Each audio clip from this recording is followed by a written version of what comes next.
Hi guys, welcome to the session. आज हम discuss करेंगे कुछ बहुत कॉमन यूज किए जा रहे ईडियम्स आजकल की डेट में। डेफिनेटली आपकी इंग्लिश इंप्रूव करने में बहुत हेल्प करेंगे। तो बिना टाइम वेस्ट किए चलिए स्टार्ट करते हैं पहला ईडियम। तो इसमें हम मीनिंग भी करेंगे, मैं अच्छे से समझाऊंगी भी और आपको उसके लिए सेंटेंस भी दूंगी। तो पहला ईडियम है हॉट पोटैटो। इसका मतलब होता है कई बार जो प्रॉब्लम जो होती है बहुत डिफिकल्ट होती है हैंडल करनी, या एक ऐसा क्वेश्चन आ जाता है जिसको लेकर लोगों के डिफरेंट डिफरेंट ओपिनियन होते हैं और वो बहुत स्ट्रांगली फील करते हैं अरे नहीं मैं सही। या आप ये कह सकते हैं कंट्रोवर्शियल सिचुएशन आ जाए, बहुत मुश्किल हो हैंडल करनी। ठीक है, तो कुछ मुश्किल, डिफिकल्ट और टेरेबल हो जो संभालना, जिसके बारे में लोग बहुत बात कर रहे हो और सब अपने अपने में लड़ रहे हो, उसे हॉट पोटैटो बोलते हैं। जैसे I never discuss about anyone's religion. It can be a hot potato, बहुत कंट्रोवर्शियल भी हो सकता है, ऑकवर्ड भी हो सकता है।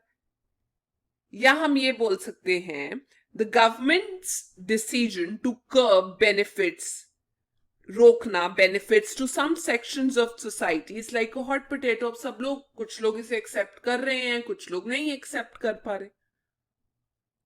ठीक है, आगे चलते हैं। मैं अगला समझाती हूं, which is a penny for your thoughts. अब हो सकता है आप और मैं बहुत देर के लिए बात कर रहे हो लेकिन मुझे आपसे कोई आंसर नहीं मिल रहा, बट मैं चाहती हूं कि आप अपना पॉइंट ऑफ व्यू रखें मेरे आगे। मैं आपसे क्या पूछूंगी? अ पेनी फॉर योर थॉट्स। तो ये तब यूज किया जाता है जब आप किसी को रिक्वेस्ट कर रहे हो, किसी से बात करते हुए, कि अब आप भी अपना पॉइंट ऑफ व्यू शेयर कीजिए, क्योंकि काफी टाइम हो गया आपने बताया ही नहीं आप क्या सोच रहे हैं, मैं ही बोली जा रही हूं।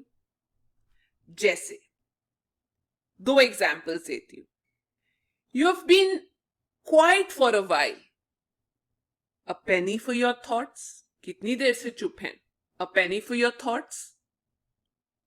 या यू सीम प्रिटी सीरियस, आप बहुत सीरियस लग रहे हैं, क्या सोच रहे हैं?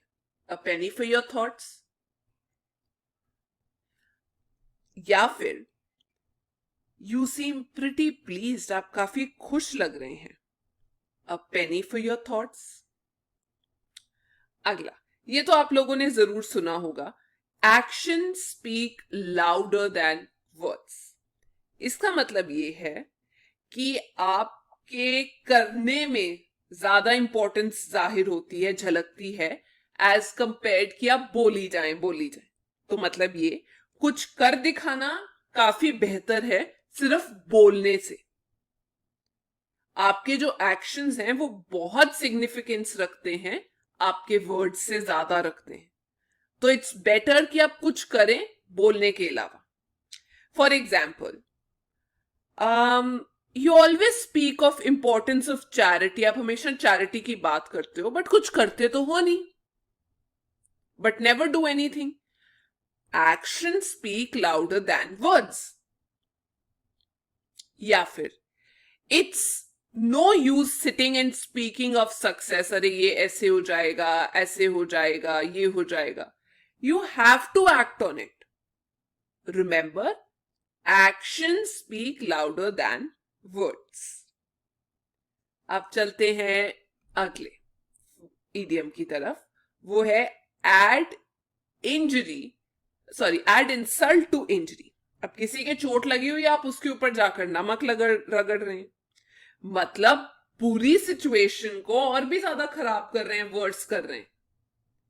या आप उस इंसान की फीलिंग्स हर्ट कर रहे हैं जो ऑलरेडी बेचारा हर्ट हुआ है। या आप किसी का मजाक उड़ा रहे हैं जो प्रॉब्लम में है। फॉर एग्जाम्पल, पहली बात, the company rejected his application for job and to add insult to injury refuse to pay his expenses. कि आप यहां पर खुद चल कर आए हो, हम आपके पैसे क्यों दें? ये तो जॉब भी नहीं मिली और पैसे भी नहीं दिए उसको आने के। या एक और लेते हैं, first the bathroom floor flooded, पानी पानी हो गया, and then to add insult to injury a tap started leaking, नल का चलना शुरू हो गया.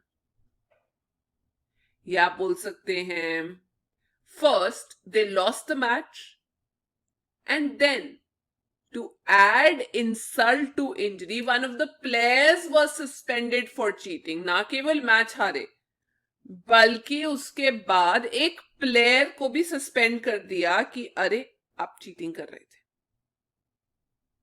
आगे cost an arm and a leg.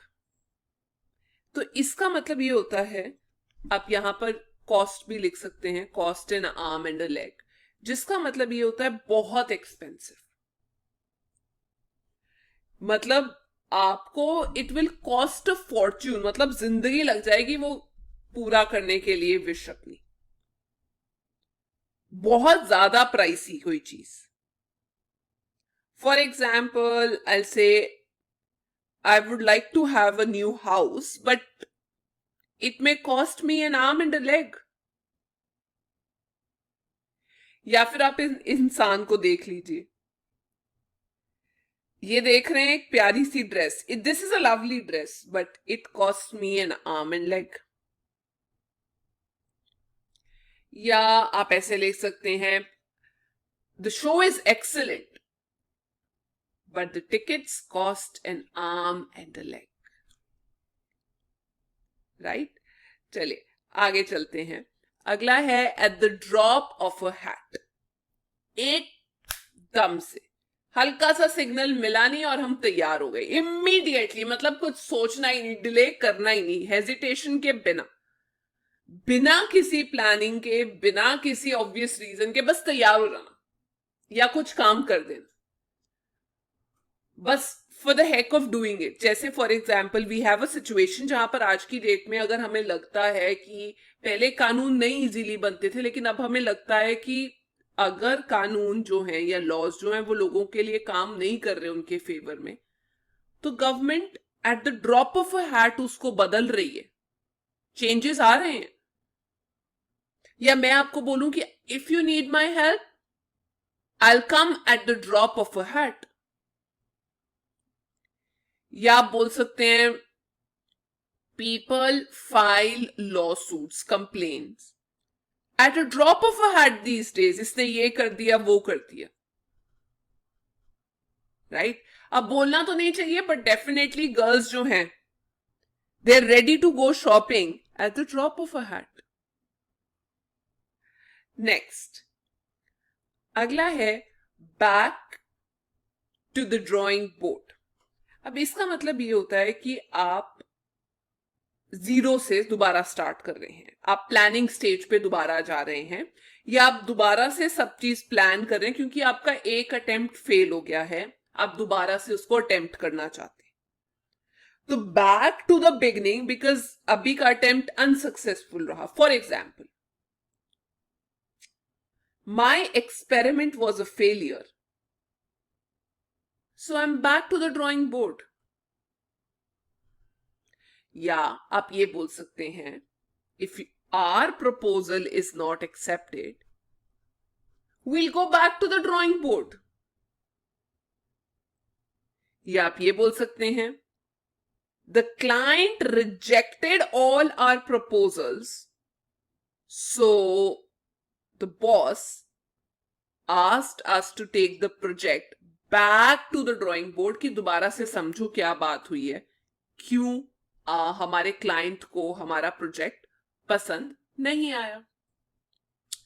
अगला है the ball is in your court. ये तो एक एक्चुअली गेम से भी निकला है, जो स्पोर्ट्स गेम है वो मैं आपको बताती हूँ. इसको ये भी बोला जाता है the ball is in someone's court. मतलब ये बॉल आपके पास है, अब आपकी रिस्पॉन्सिबिलिटी है नेक्स्ट मूव लेने की. जरूरी नहीं है ये गेम में हो, किसी भी इवेंट में हो सकता है, एक्टिविटी में हो सकता है. बेसिक मतलब ये कि जो रिस्पॉन्सिबिलिटी है, जो जिम्मेदारी है अगला एक्शन लेने की, वो किसी और के पास है. सो जो एक्शन लेना है वो लाई करता है उस बंदे के पास रिस्पॉन्सिबिलिटी जिसके पास बॉल है. For example,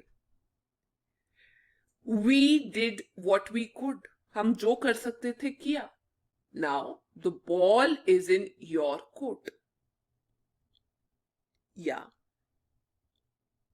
his family and friends have requested him to apologize to his boss to save his job. कि अरे भाई अपने बॉस से सॉरी बोल दो, जॉब बच जाएगी. The ball is in his court now. मतलब ये कि अब उनका डिसीजन है क्या वो सॉरी बोलेंगे या नहीं.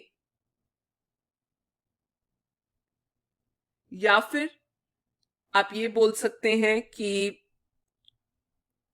I've made my decision. Now the ball is in your court. मैंने तो अपना डिसीजन ले लिया कि मैं वीडियोस बनाऊंगी.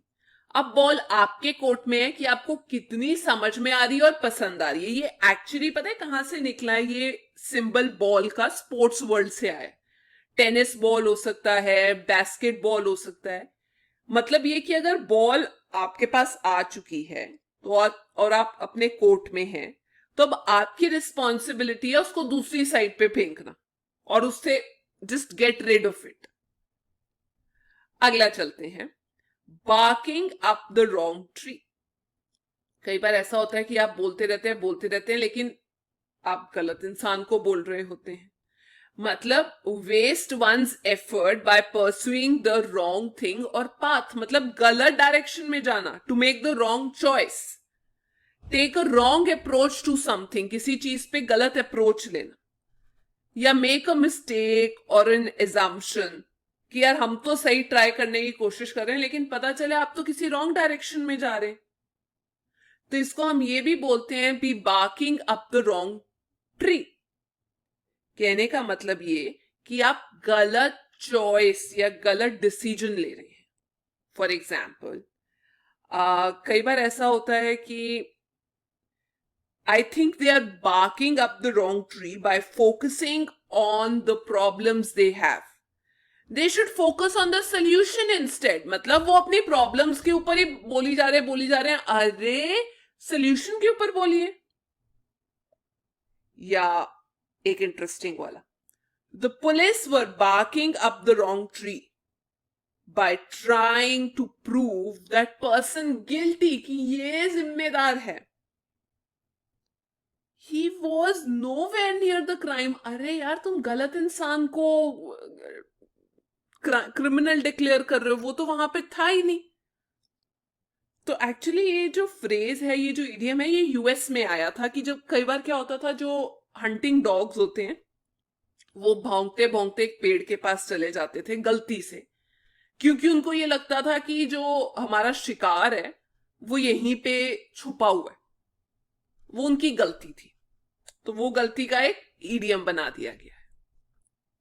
अगला, be glad to see the back of. अब इसमें क्या होता है कि ओ माय गॉड, आप शुक्र मनाते हैं कि ये तो मुसीबत टली. बी ग्लैड मतलब खुश हो जाना कि अब आपको और उस इंसान से डील या उस जानवर से डील नहीं करना पड़ेगा. आप खुश हो जाते हैं, अरे गया.